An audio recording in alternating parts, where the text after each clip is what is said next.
calm. Wednesday morning, when Nika Williams, a highly trained and respected agent of the United States Secret Service, finds herself driving through a quiet suburban neighborhood. Nika, who has earned a stellar reputation for her work in cybersecurity and national security, is en route to an important meeting regarding a new case that threatens to destabilize the country's critical infrastructure. Despite her status as an agent, today she's traveling undercover in an unmarked vehicle, a sleek new black SUV that belongs to a colleague. The car's registration isn't in her name, and Nika is dressed casually, with no outward signs of her high-ranking position. The sun beams down on the well-manicured streets as Nika navigates through a series of intersections, her mind preoccupied with the details of her case. Her keen instincts, honed through years of intense training and field work, tell her that something might feel off, but she brushes it aside. After all, it's a normal day, or so she believes. As she pulls up to a red light, waiting for the signal to turn green, two police officers sitting in a patrol car on the opposite side of the intersection notice her vehicle. Officers Blake and Hanson, both in their late 30s, have been working together for years. Blake, in particular, has always been more suspicious and aggressive, often operating with unspoken racial biases that manifest in his daily interactions. Hanson, while less confrontational, tends to follow Blake's lead, preferring to avoid unnecessary conflict with his partner. They have their routine down. Blake drives, and Hanson usually handles the initial contact. Today, however, Blake's eyes are drawn to Nika's SUV. It's an expensive-looking vehicle in an area where such cars are uncommon. A quick scan of the license plate reveals that the car is registered to a different name, and Blake's interest is piqued. Without thinking twice, he decides to make a traffic stop, convinced that something is off. Perhaps it's stolen. Perhaps the driver is involved in something illegal. His mind races with assumptions, none of which have any basis beyond his initial glance. Blake speaks into his radio. "Dispatch, this is Unit 12 requesting a vehicle stop. Black SUV, possible suspicious activity. We'll be checking it out. Over." "Copy that to Unit 12, the dispatcher responds. Hanson glances over at Blake, noting the intensity in his partner's expression. "What's the reason for the stop?" he asks casually. Knowing Blake often operates on gut instinct rather than hard facts, Blake shrugs, his tone dismissive. "Just a hunch. That car doesn't fit in here, and the registration doesn't match. Let's see what they're up to." Hanson, while not entirely comfortable with the situation, doesn't object. After all, Blake's hunches had led to arrests before, but something in the back of his mind nags at him, a small voice of doubt that he chooses to ignore for the moment. As they trail Nika's SUV, Blake flicks on the lights and siren. The shrill wail echoes through the quiet streets, startling a few pedestrians nearby. Nika glances in her rearview mirror and sees the flashing lights of the police car behind her. A surge of adrenaline hits her system, but she remains calm. This isn't the first time she's been stopped, though her instincts tell her that this stop feels different. As she slows down, signaling as she pulls over to the side of the road, her mind immediately begins to process the situation. Two officers, no backup, suburban neighborhood. Her training kicks in, reminding her to remain compliant and cooperative. She's well aware of the current climate in the country, where misunderstandings between law enforcement and the people of color often spiral out of control. Still, Nika is no ordinary citizen. She's a federal agent, trained to handle high-pressure situations, even when they feel wrong. As her vehicle comes to a stop, she carefully reaches into her bag to retrieve her identification. As she knows the drill, stay calm, follow instructions, and above all, don't make any sudden movements. She's dealt with countless high-tension moments, but today, there's a pit in her stomach she can't quite shake. Officer Blake exits the patrol car first, his hand resting on his holster as he approaches Nika's SUV. Hanson follows close behind, his demeanor more relaxed, but still alert. Blake's eyes narrow as he observes Nika through the tinted window, his suspicions intensifying. He taps on the window with more force than necessary, signaling for her to roll it down. She obliges, rolling down the window and looking up at the officers with a composed expression. "Good morning, officers," "Is there a problem?" she asks, her voice steady. Blake's eyes flicker with distrust as he takes in her appearance. To him, she doesn't look like someone who should be driving a high-end SUV. His unspoken biases color his perception of the situation before she's even said more than a few words. "License and registration," Blake demands, his tone sharp and devoid of any pleasantries. There's an edge to his voice that immediately puts Nika on guard. She nods, handing over her driver's license. "This is a government vehicle, registered to the U.S. Secret Service. I'm an agent. I can show you my credentials if you'd like," she says, her tone professional yet calm, as she reaches toward the glove compartment where her federal ID is kept.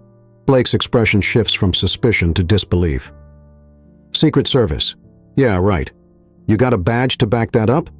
His voice drips with sarcasm as he takes a step closer to the vehicle. He's heard all kinds of stories from drivers trying to get out of tickets, but this one takes the cake, he thinks. A black woman in an expensive car claiming to be a federal agent. Not likely. Nika maintains her composure, though inwardly her frustration builds. She's been in situations like this before, but the underlying hostility in Blake's tone tells her that this could escalate quickly, if not handled delicately.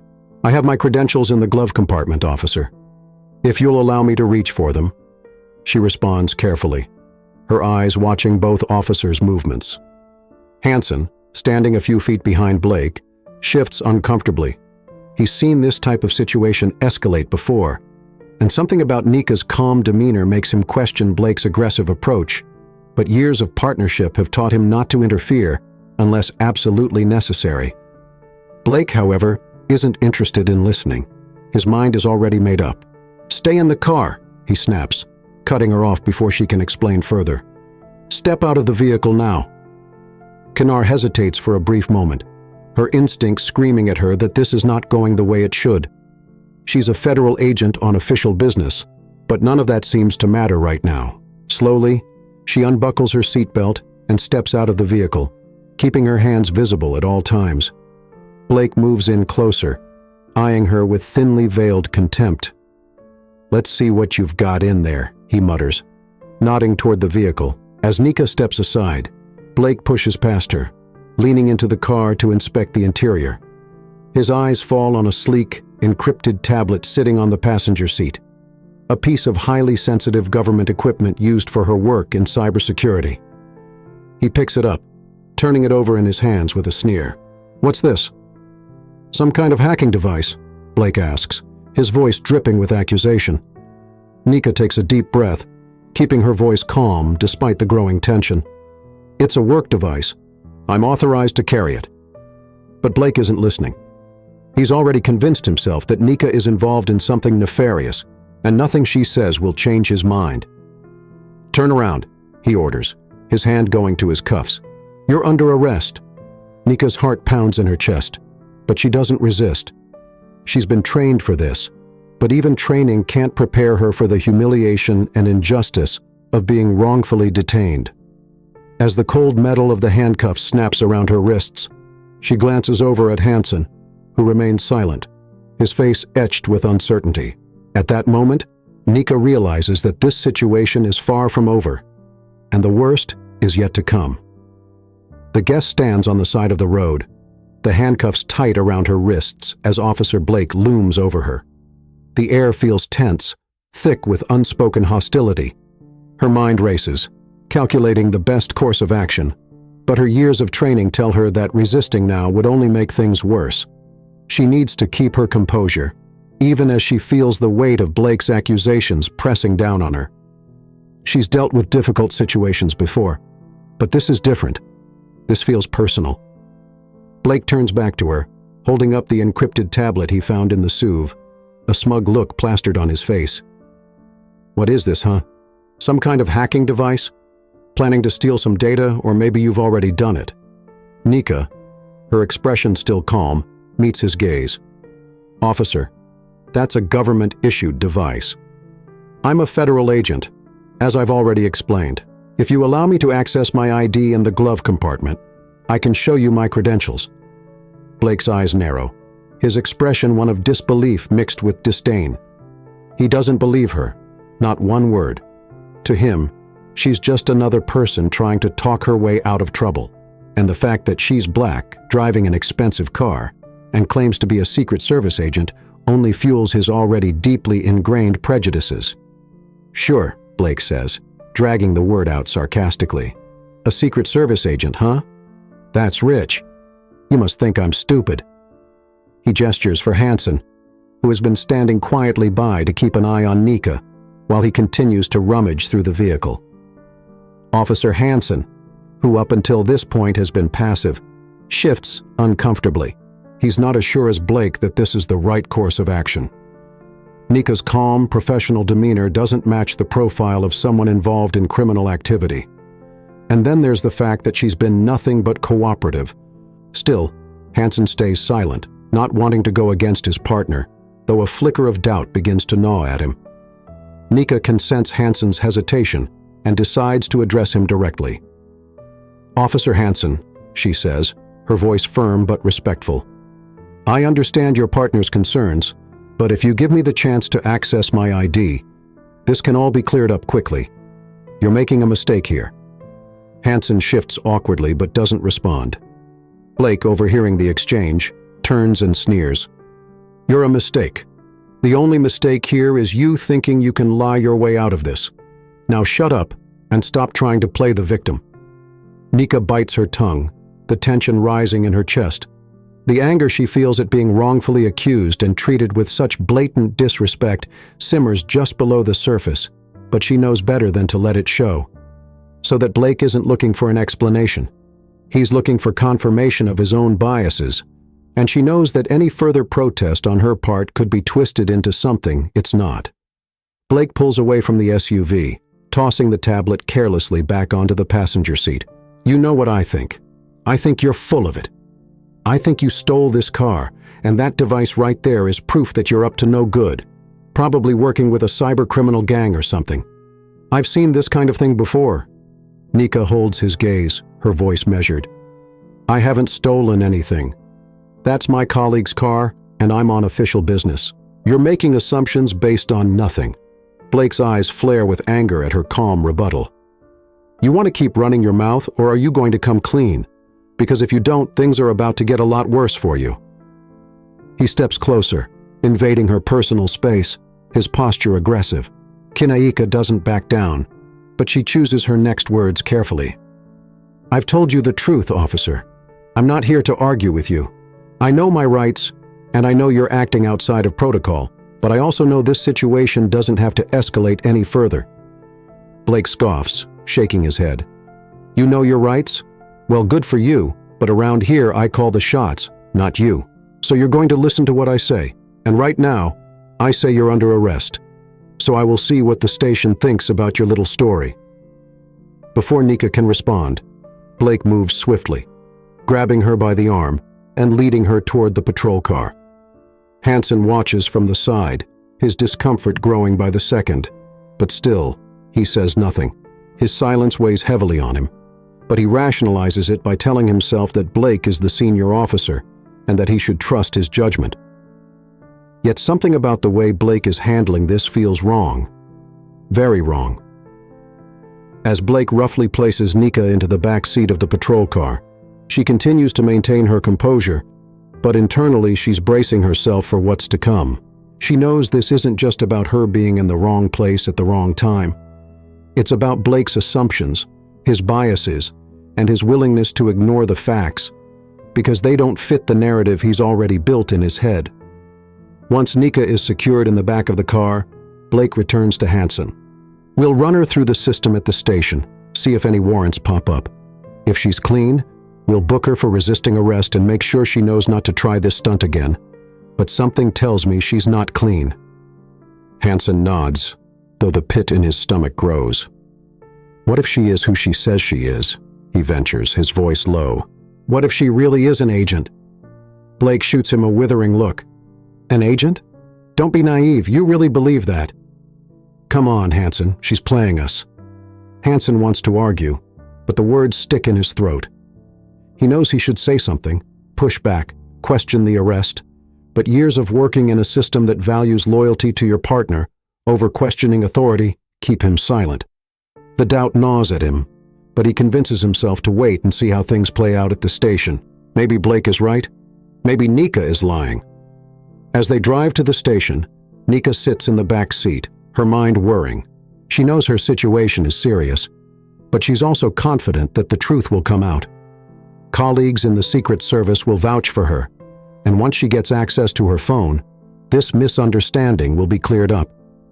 But still, there's an underlying fear, a fear that even when the truth is revealed, the damage has already been done. Blake pulls into the station parking lot, his expression smug as he exits the vehicle and pulls Nika out. The officers inside watch curiously as Blake leads her toward the processing area. Nika's professional instincts kick in, scanning her surroundings, noting the layout of the station and the officers present. She remains calm, but her heart pounds in her chest. She's seen how these situations can spiral, how power can corrupt, and how easily the truth can be twisted. Inside the station, Blake pushes her toward a desk where a female officer is handling intake. The officer raises an eyebrow at Blake, clearly curious about the situation.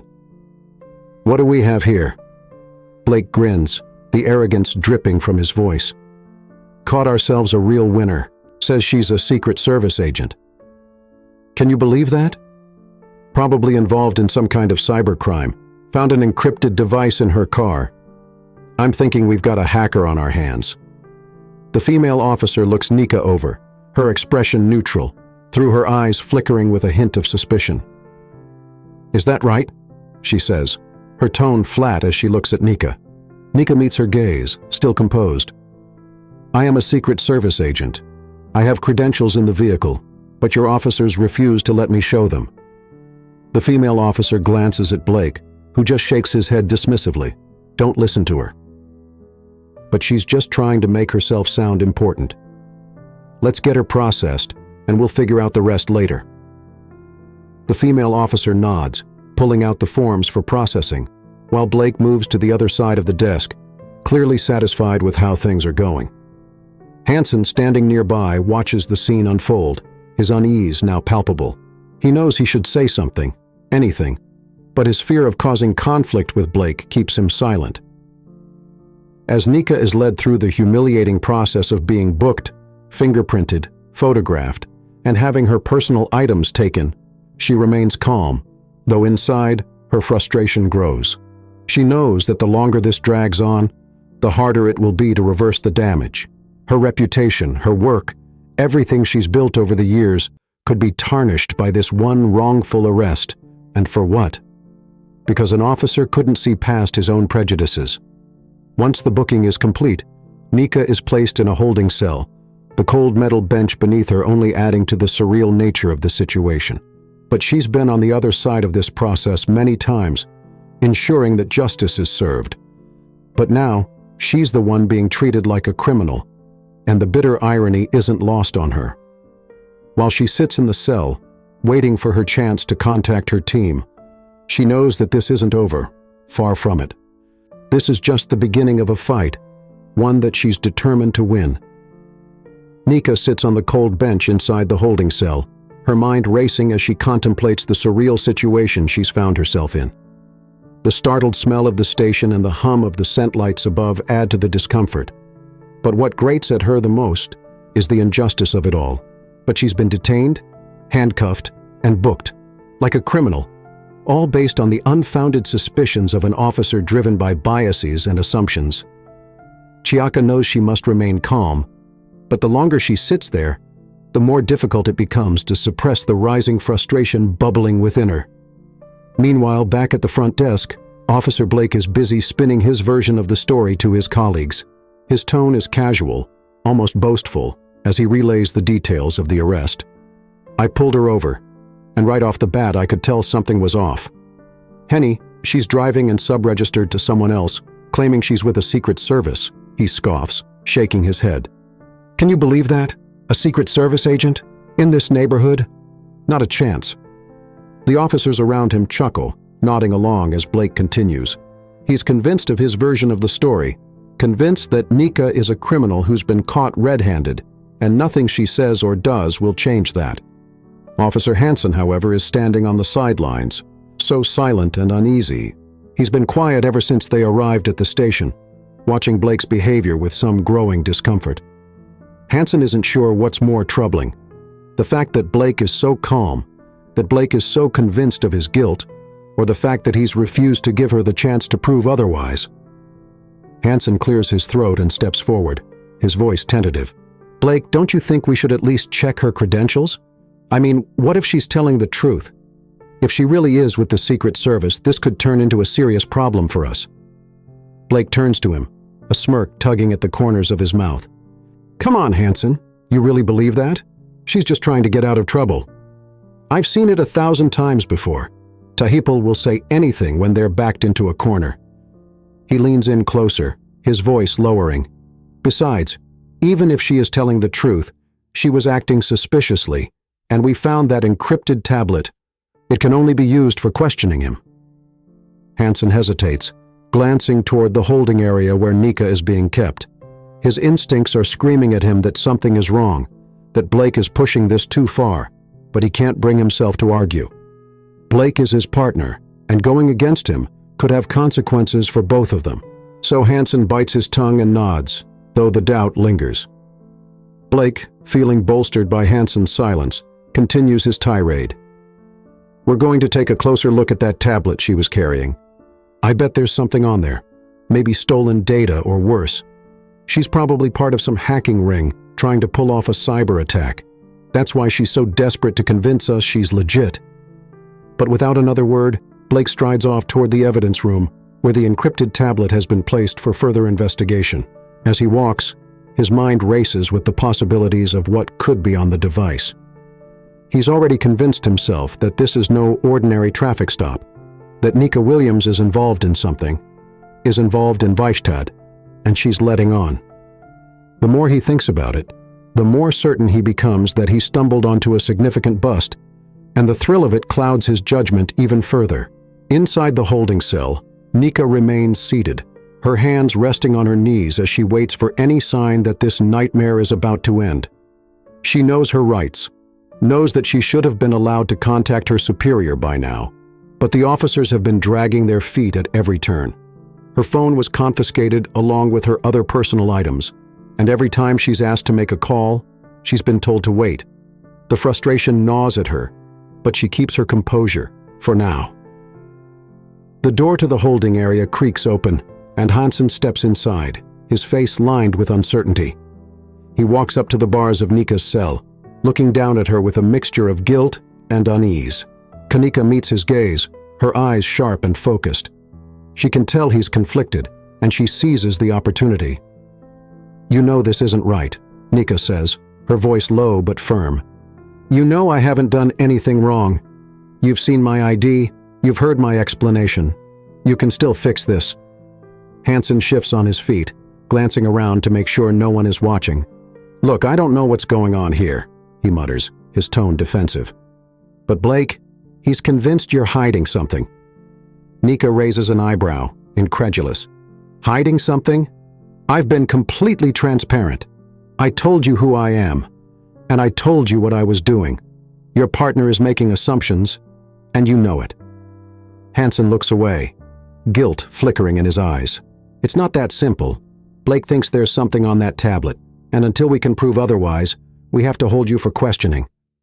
Nika's patience snaps. She stands up, walking closer to the bars as she locks eyes with Hansen.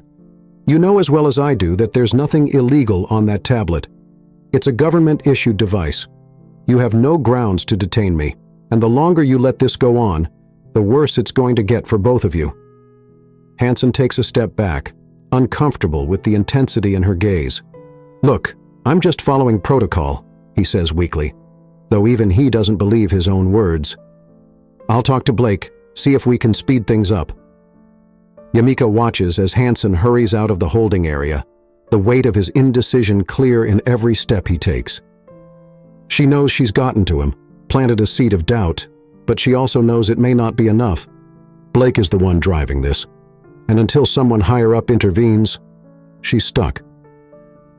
For a while in the evidence room, Blake has his hands on the encrypted tablet, turning it over, as if expecting it to reveal its secrets at any moment. He's already contacted the department's IT team, requesting that they take a closer look at the device, but the process is slow, and Blake's impatience grows by the minute. His mind is racing with possibilities: data theft, hacking, cyber terrorism, and each new theory only feeds his determination to uncover something incriminating. A few minutes later, the IT technician arrives, a middle-aged man with glasses and a laptop slung over his shoulder. He greets Blake with a nod and sets up equipment on a nearby desk. "So, what do we have here?" the technician asks, glancing at the tablet. Blake folds his arms across his chest, his expression serious. "I pulled this from a suspect's car, and she's claiming to be a Secret Service agent. But I think she's involved in something bigger, maybe cybercrime. I need you to get into this thing and find out what she's hiding." The technician raises an eyebrow but doesn't question Blake's assessment. He plugs the tablet into his laptop and begins the process of attempting to break through the encryption. It's a sophisticated system, one that clearly belongs to a government-issued device, and the technician's brow furrows as he works. "This is high-level encryption," the technician mutters after a few minutes. "It's not something I can break into easily. It's going to take some time." Blake's frustration mounts. "I don't care how long it takes. I need to know what's on that tape tablet." The technician nods and continues his work, but Blake's mind is already spinning with worst-case scenarios. He's convinced that Nika is part of some elaborate criminal operation, and the fact that the encryption is so advancedly strongly strengthens a belief that she's hiding something. As the minutes tick by, Blake paces the room, his impatience growing with each step. His phone buzzes, and he pulls it out of his pocket, glancing at the screen. It's a text from Hansen. "We need to talk. Something's not right about this." Blake frowns, irritation flashing across his face. He quickly types out a response. "Not now. Stay with the suspect. I'm handing it." Back in the holding cell, Nika is starting to feel the weight of the situation. She knows the longer this drags on, the more difficult it will be to reverse the damage. Every minute she spends locked up is another minute. Blake has to build a case against her, a case based on nothing but his own prejudices and assumptions. Her thoughts are interrupted by the sound of the holding area door opening again. This time, it's the female officer from earlier, the one who processed her. The officer approaches the station with a clipboard in hand, her expression unreadable. "Williams, right?" the officer says, glancing at the clipboard, and Nika nods, standing up and facing the officer. "That's right, and I'd like to speak to someone in charge. This is a wrongful detention, and I've been denied access to my legal rights." The officer's eyes flicker with something, maybe recognition, maybe sympathy, but she keeps her tone neutral. "You're just here to ask a few questions," she says. "Standard procedure." Nika raises an eyebrow, skeptical. "Standard procedure? I've been here for hours, and I've yet to speak to anyone who's willing to listen to me." The officer shifts her weight, clearly uncomfortable with the situation. "Look, I don't know the full story here. I'm just doing my job. If you cooperate, we can get this sorted out sooner." And Nika takes a deep breath, knowing that this officer isn't the one in control, but hoping that she might at least be a way to escalate the issue. "Fine. What do you need to know?" The officer pulls out a pen, ready to jot down notes. "What were you doing in that neighborhood today?" "And I was on my way to a meeting," Nika replies calmly. "I work in cybersecurity for the Sacred Service. I was on official business." The officer jots down her response, her expression neutral. "And the vehicle? You said it wasn't registered in your name?" Nika nods. "Correct. It belongs to a colleague. I borrowed it for the day." The officer scribbles another note. "And the device we found in the car, the encrypted tablet. Can you explain that?" Nika's frustration flares again, but she keeps her voice steady. "It's a government-issued device. It's part of my job. There's nothing suspicious about it, and I have clearance to carry it." The officer hesitates, glancing down at her notes. "And you're saying you have credentials to prove you're with the Secret Service?" "Yes," Nika says, her patience wearing thin. "But your officers refuse to let me show them. My ID is in the glove compartment of the vehicle." The officer nods slowly, processing the information. Okay, I'll pass this along to my superiors, but for now you'll have to wait. Skywalker watches as the officer turns and walks out of the holding area, leaving her alone once again. The frustration and anger inside her are building, but she knows she can't let it show. Not yet. In the evidence room, the IT technician is still working on cracking the encryption on the tablet. Blake looms over him, his impatience palpable. "How much longer?" he demands. The technician sighs, wiping sweat from his brow. "This is going to take hours, if not longer. It's high-level encryption, government grade. If this really is a Secret Service device, we might not be able to get in at all without the proper clearance." Blake's expression darkens, but before he can respond, his phone buzzes again. This time it's a call from the front desk. He picks up, his voice sharp. "Blake here." "Officer Blake, we've got a problem," the voice on the other end says. "There's someone from the Secret Service here, B. They're asking about the suspect you brought in." Blake's stomach drops, but he quickly masks his reaction. "I'll handle it," he says, hanging up the phone and marching out of the room, his mind racing. As Blake walks toward the front desk, his confidence begins to waver. He spent the entire day convinced that Nika was lying, but now that the surface iris is involved, he's starting to realize just how deep a hole he might have dug for himself. In Officer Blake's footsteps echo through the corridors of the police station as he makes his way to the front desk, his face a mask of forced calm. Though his mind is racing, the news that someone from the Secret Service has arrived survives his confidence, but he's not ready to admit defeat yet. After all, in his mind, Nika Williams could still be lying, could still be part of some elaborate scheme. But there's a small, creeping doubt that's starting to take root, one that he can't quite ignore. So when Blake reaches the front desk, he spots a tall, well-dressed man standing near the counter. The man exudes authority, his posture straight, his expression unreadable. His dark suit, crisp white shirt, and carefully placed lapel pin, the unmistakable emblem of the U.S. Secret Service marked him as someone important. Blake swallows hard but approaches with the same bluster he's used all day to assert control over the situation. "Officer Blake," he introduces himself, extending a hand, though it feels like a formality now. "I'm the one who brought in the suspect. What's the issue?" The Secret Service agent, who introduces himself as Special Agent Tyler Briggs, eyes Blake's outstretched hand for a moment before shaking it. His grip is firm, but the tension in the air is palpable. "The issue, Officer Blake, is that you've detained one of our own," Briggs says, his voice calm but edged with steel. "Agent Nika Williams is a highly respected member of our cybersecurity team, and we've been alerted to her unauthorized detainment." Blake's heart skips a beat, but his face remains neutral. "I understand your concern, Agent Briggs, but I had reason to believe the suspect was involved in illegal activity. She was driving a car not registered in her name, and we found an encrypted device in her possession. It raised red flags." Briggs's expression doesn't change. If anything, he looks more irritated than before. "Agent Williams was on official business.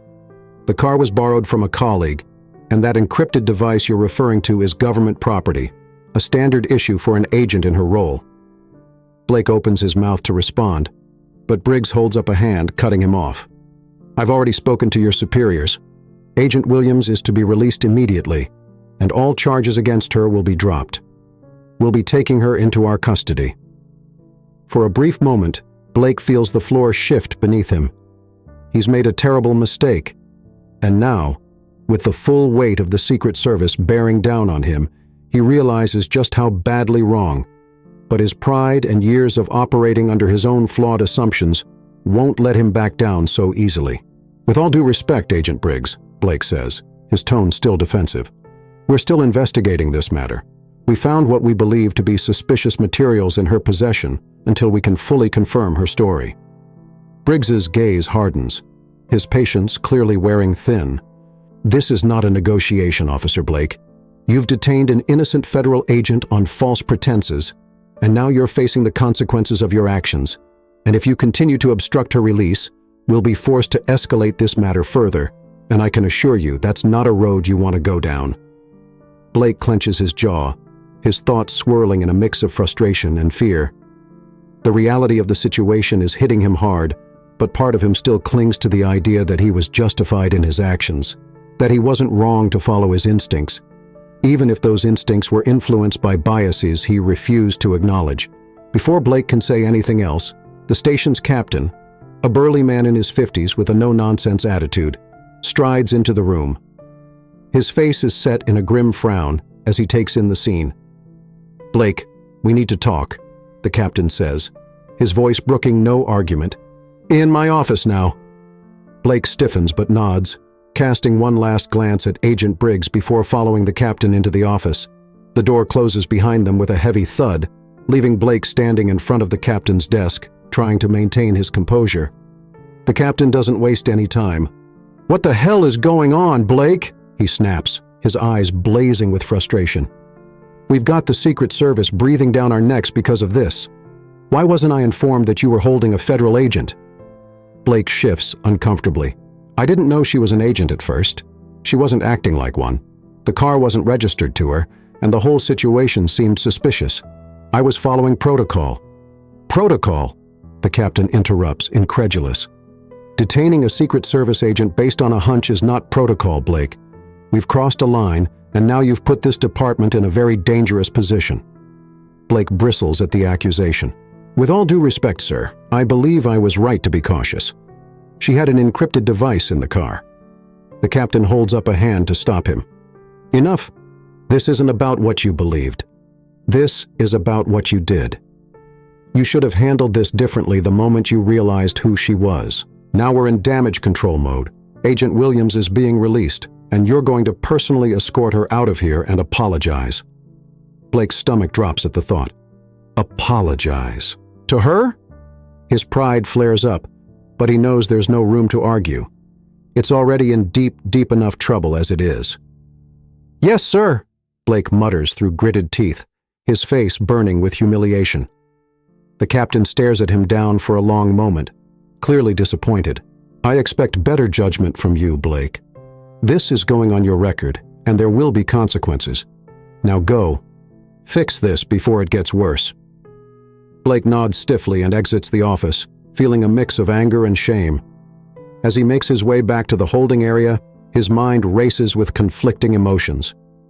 Part of him wants to stand his ground, to argue that he was right all along, but deep down, he knows he's lost control of the situation. So when Blake arrives at the holding area, he finds Hansen standing by, looking more conflicted than ever.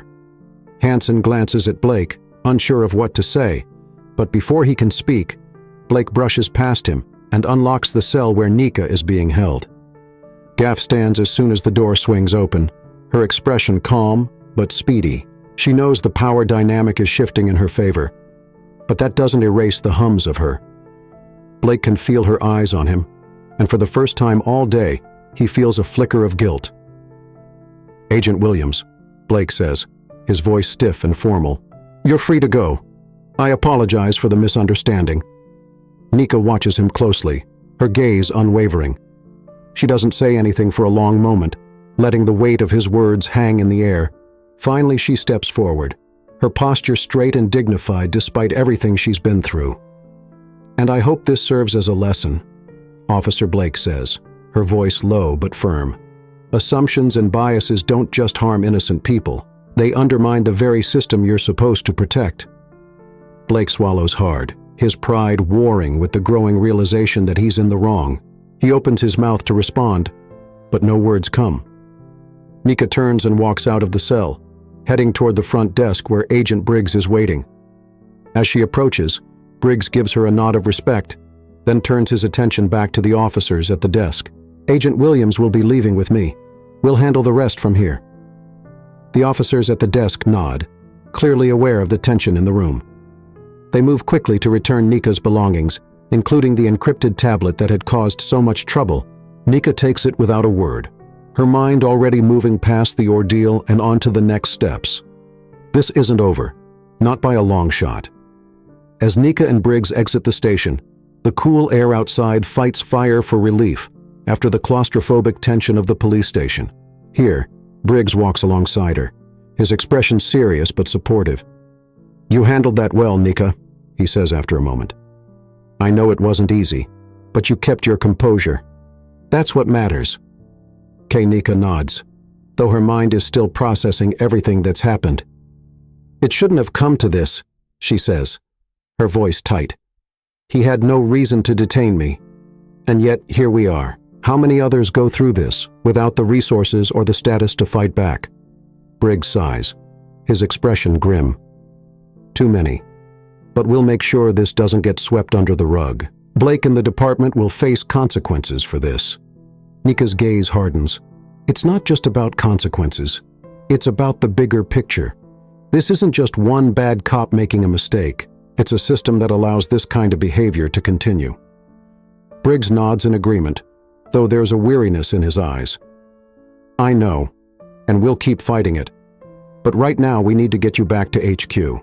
The higher-ups want a full report on what happened." As they walk toward the black SUV parked at the curb, Nika can't help but glance back at the police station, the weight of the day's events settling on her shoulders. She knows that this is just the beginning of a much larger battle, one that goes far beyond her own experience. But for now, she's content with one small victory. She's free, and she's not done fighting. As the car pulls away from the station, Nika stares out the window, her thoughts racing. There's still so much to be done, and she's already planning her next move. The truth is, the system may be broken, but Nika Williams is far from broken. And that's what makes her dangerous to those who cease to abuse their power. As the black SUV drives away from the station, Nika sits in the passenger seat, her hands resting in her lap. The events of the day weigh heavily on her, but she refuses to let the frustration overwhelm her. Her thoughts are focused now, razor sharp. The system is flawed, and her wrongful detainment is just another symptom of a much deeper problem. Beside her, Special Agent Tyler Briggs is silent, his eyes fixed on the road. The tension between them is palpable, but it's not directed at one another. It's the shared understanding that what happened today was not an isolated incident, but part of a much larger systemic issue. They've both seen it before. Good officers getting caught up in their own biases, departments willing to overlook the misconduct of their own, and innocent people paying the price. Nika turns toward the window, watching the cityscape blur by. The relief of being free from that cell is quickly giving way to a determination that is all too familiar. This was a fight she had faced her entire career, but today's incident made it personal. "I can't let this go," Nika says finally, her voice cutting through the silence in the car. "I need to see this through, Tyler." Briggs glances over at her, his expression somber but knowing. "I figured you'd say that, as we'll make sure this gets handled. I've already contacted our legal department. They're preparing to file formal complaints against Blake and the department. It won't be easy, but we have a strong case, for what they did to you was completely illegal." Nika shakes her head. "It's not enough. Blake is just a symptom. There's something deeper here. A culture that allows these kinds of abuses to happen. It's not just about him. It's about the department, the training, the way these officers think they can get away with this kind of behavior. They don't just need to be punished. The system needs to change." Big Riggs exhales slowly, his grip tightening on the steering wheel. "You're not wrong, but you know how these things go. It's a long, uphill battle, and it takes more than just one case to change a system like that." Nika's jaw tightens. "I know, but this time I'm not backing down. I want full accountability, not just for Blake, but for the entire department. They need to understand that they can't just sweep this under the rug, not this time." Briggs nods, though there's a hint of concern in his eyes. He's known Nika for years, worked with her on countless cases, and he knows how relentless she can be when something needs to be done. But he also knows that going up against a system like this can take a toll, not just professionally, but personally. "He'll back you up, Nika," he says, his voice steady. "But just be careful. When you push against something as big as this, they push back. Hard." Chowder turns her gaze toward him, her eyes filled with determination. "I'm ready." They drive in silence for the next several minutes, the weight of the conversation hanging between them. Nika's mind races, formulating the steps she'll need to take to expose the corruption. she is certain runs deep within the department. It's not just about what happened to her today. It's about every person who's been wrongfully detained, harassed, or brutalized by officers who abuse their power. She has the resources, the platform, and the drive to make sure this story gets out. And just as they pull onto the highway, Nika's phone buzzes in her pocket. She pulls it out and glances at the screen. It's a message from a trusted contact within the Secret Service's legal team. Urgent. Blake's department is trying to cover this up. They're spinning the narrative. Be ready. Nika's heart sinks, but her resolve hardens. She shows the message to Briggs, who glances at it briefly before muttering a curse under his breath. They're trying to get ahead of it, he says, his voice filled with frustration. Damage control. Of course they are, Nika replies, her voice sharp. They know they screwed up, so they'll do everything they can to make it look like this was all a misunderstanding, like I somehow overreacted or worse, that I'm guilty of something. They'll try to paint me as the problem. Briggs's expression is grim. We can't let that happen. We need to get ahead of this fast. Nika nods, already thinking several steps ahead. I'll get in touch with our media relations team. But we need to go public with this before they have a chance to spin it. The truth needs to come out, and it needs to come out now. Briggs reaches into his pocket, pulling out his phone. I'll coordinate with our team, but we need to get our story straight and make sure the facts are out there before they can muddy the waters. As Briggs dials, Nika begins typing furiously on her own phone, reaching out to contacts she's made over the years in the media. She knows that if they can control the narrative, they'll have a chance to expose the truth before the department has a chance to bury it. But just as she's about to hit send on a message, her phone buzzes again. This time it's a call from an unknown number. Nika hesitates for a moment, then answers. Dear Williams, she says, her voice sharp. It's Nika. It's Hansen. The sound of Officer Hansen's voice takes her by surprise. She hadn't expected to hear from him again, especially not so soon after her release. There's a pause on the other end of the line, and Nika can hear the anxiety in his breath. Hansen, Nika says, her tone cautious. What do you want? I need to talk to you, Hansen stammers, his voice low and hurried. Something's going on at the station.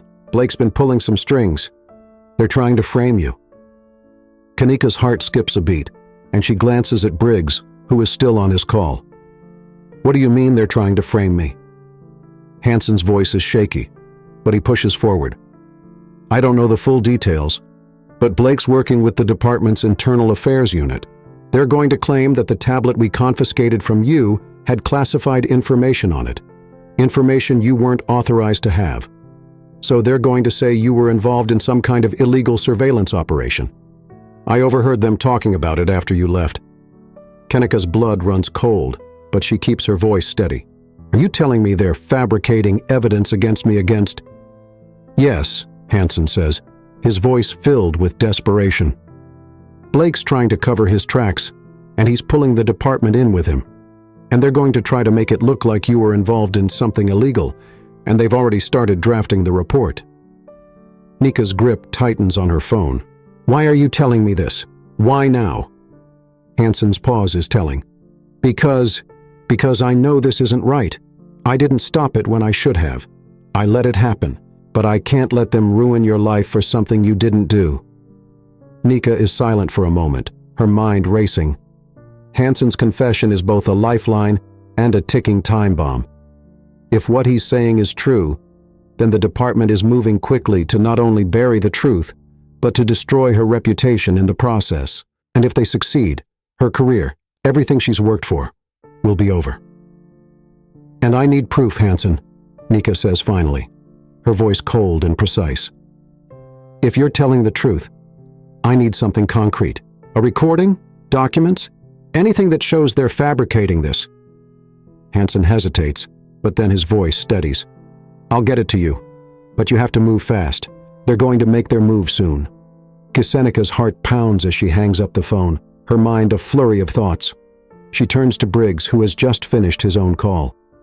They're setting me up, Nika says, her voice tight with anger. Blake's working with internal affairs.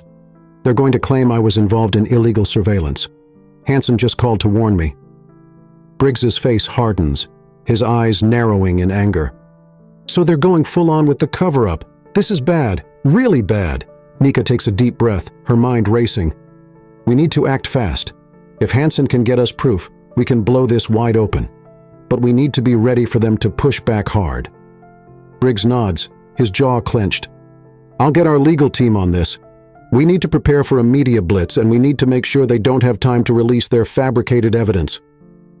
Nika nods, her thoughts moving at lightning speed. I'll reach out to my contacts in the press. We'll make sure the truth gets out before they can destroy me. The two agents work in tandem for the next few hours, coordinating with legal teams, media contacts, and trusted colleagues within the Secret Service. Every minute feels like a countdown to an inevitable clash, a battle not just for Nika's career, but for the truth itself. Hours later, as the sun begins to set, Nika's phone buzzes again. It's another message from Hansen. I've got the recording. Sending it now. Nika's heart leaps as she quickly opens the attachment. It's an audio file, and she presses play, her pulse racing. The voices on the recording are clear. Blake's voice, along with two other officers, discussing the plan to frame Nika.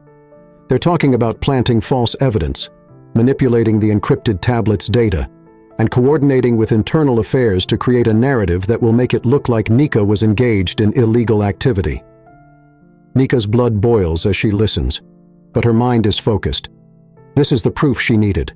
The recording is undeniably a damning indictment of Blake and the entire department's corrupt actions. Without missing a beat, Nika forwards the recording to Briggs, along with a message. We have them. Briggs calls her immediately. This is it, Nika. This is exactly what we needed. I'm sending this to our legal team now. They'll go public with it within the hour.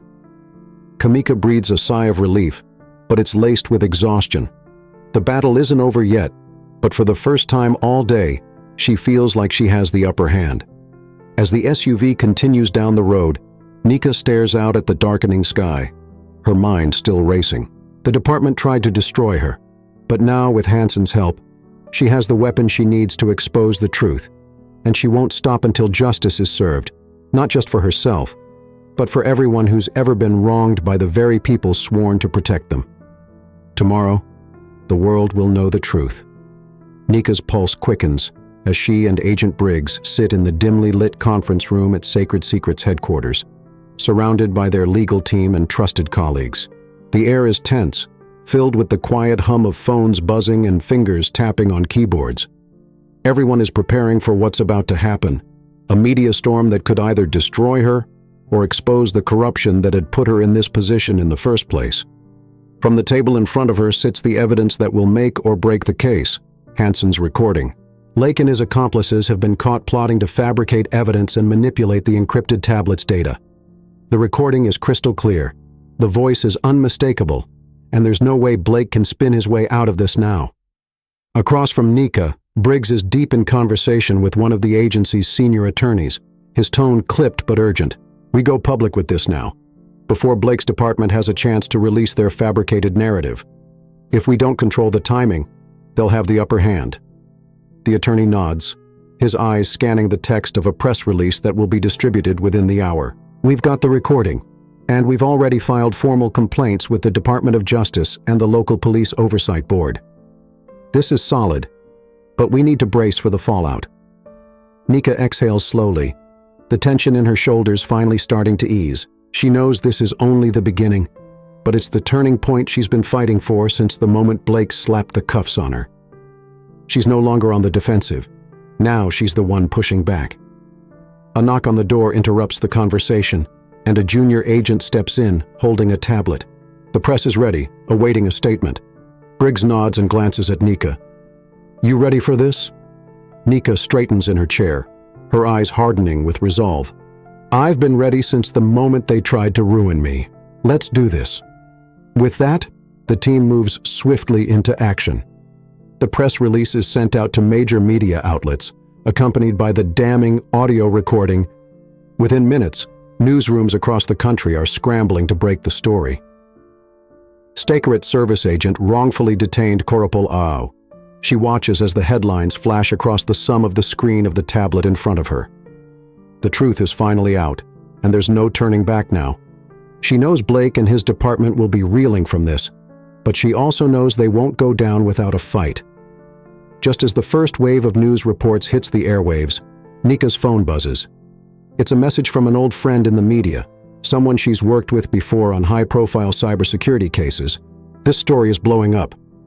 You need to get ready for the backlash. Then I'm going to take this lying down. But be careful. Awful! Nika takes a deep breath, her fingers tightening around the phone. She knew this moment was coming. Blake and the others wouldn't just roll over. They'd push back hard, and she had to be ready for anything. As if on cue, the conference room door swings open again, and the head of the Secret Service's Public Affairs Division enters, her face set in a grim expression. We've just received word from the local police department. They're preparing a response, and it's not good. They're denying everything, claiming the recording was doctored. Nika's jaw tightens, the anger simmering just beneath the surface. Of course they are. That's the only play they have left. The public affairs officer nods.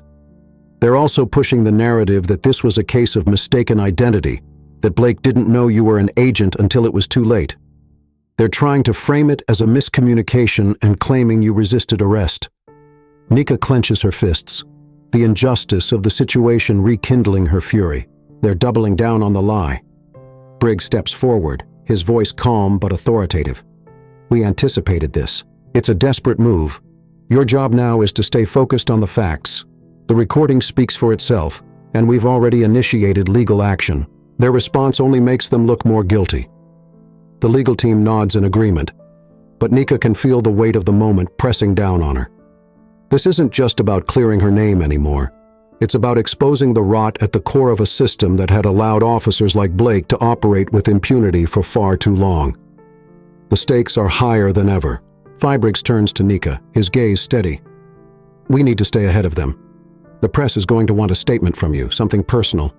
You don't have to do this if you're not ready, but if you speak out now, it could make a huge difference. Kier considers his words for a moment, the gravity of the situation sinking in. She's always been a behind-the-scenes operator, someone who worked quietly but effectively, but this time it's different. The fight has become personal, and the only way to truly expose the truth is to step into the spotlight herself. I'll do it, Nika says finally, her voice steady with conviction. I'm not letting them get away with this. The team springs into action, setting up a small press conference in one of the building's briefing rooms. Nika is given a few minutes to collect her thoughts, but she doesn't need long. The words have been forming in her mind since the moment Blake tried to ruin her. As she steps in front of the cameras, the lights are blinding, and the hum of reporters' murmurs fills the air. The stakes are high, and she knows every word she says will be scrutinized. But she also knows this is her chance to finally be heard.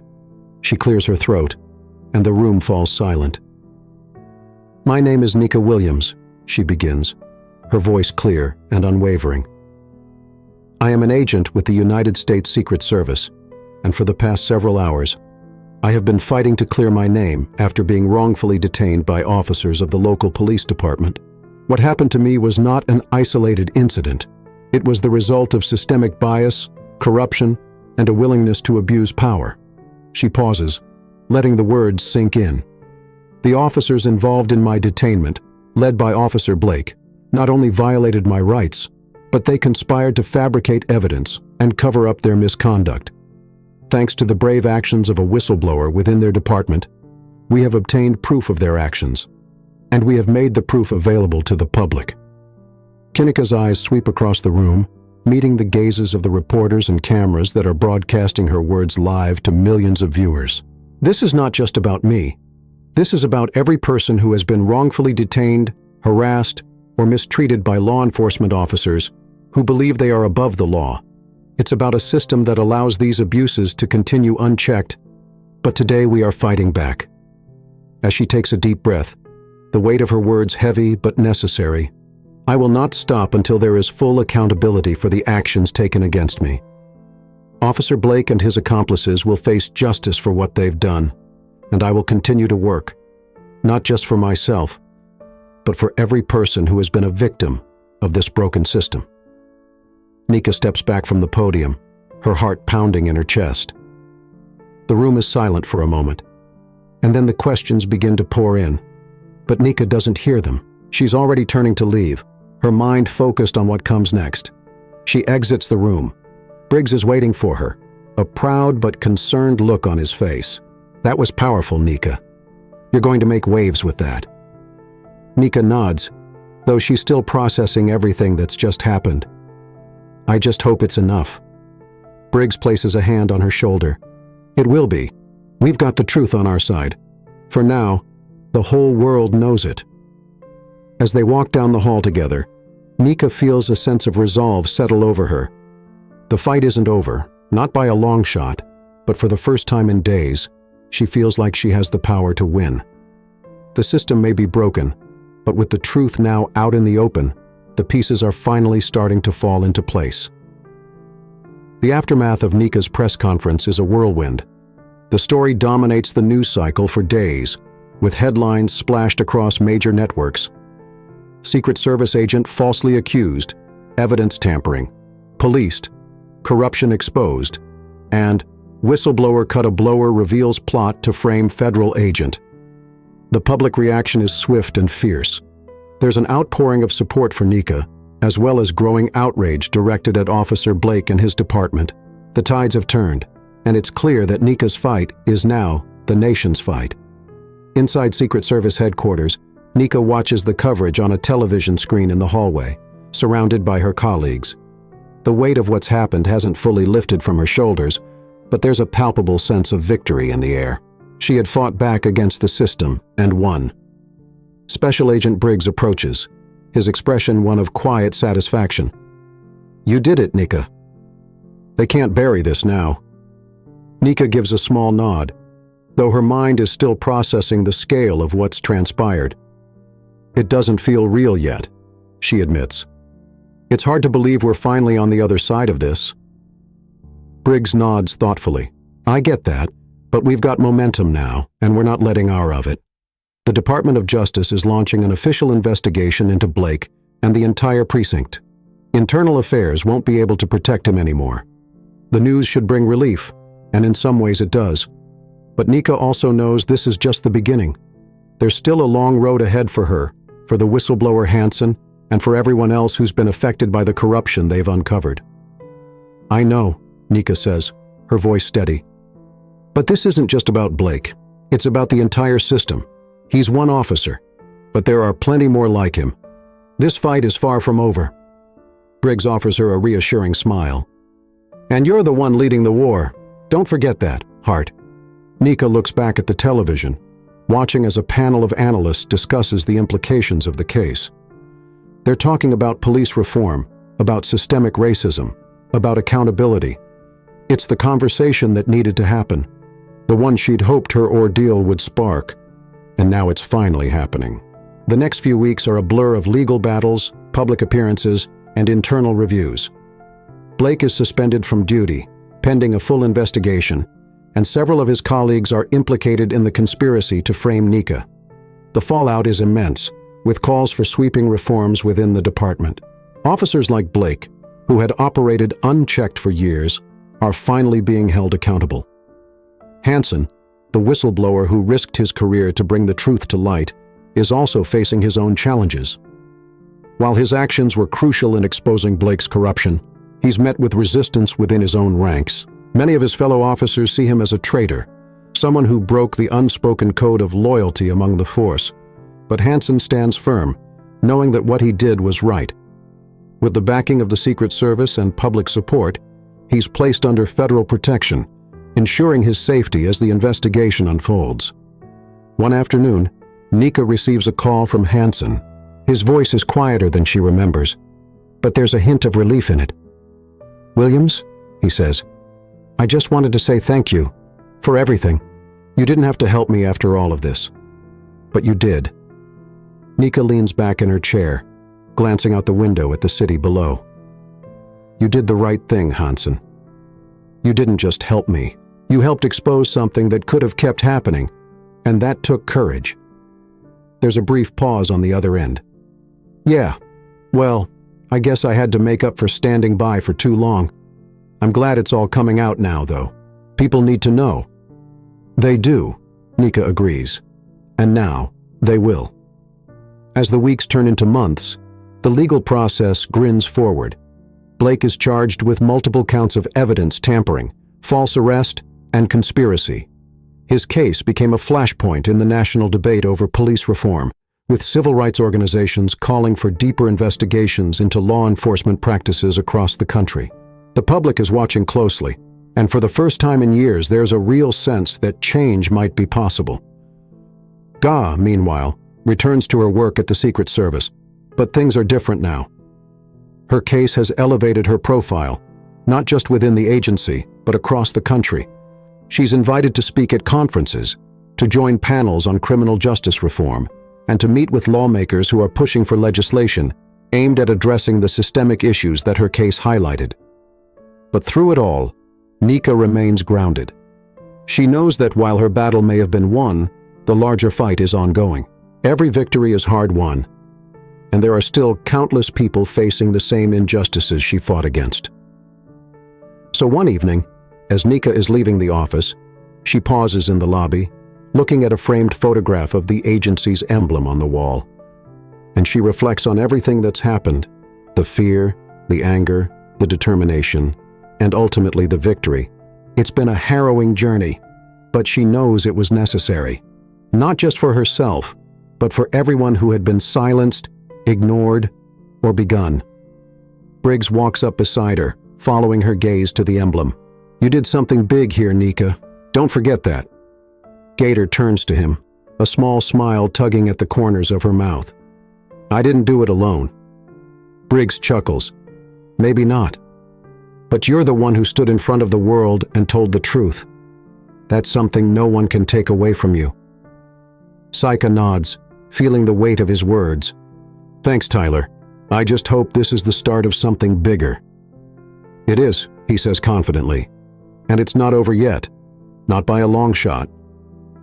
As Nika steps outside into the cool evening air, she takes a deep breath, letting the crisp breeze wash over her.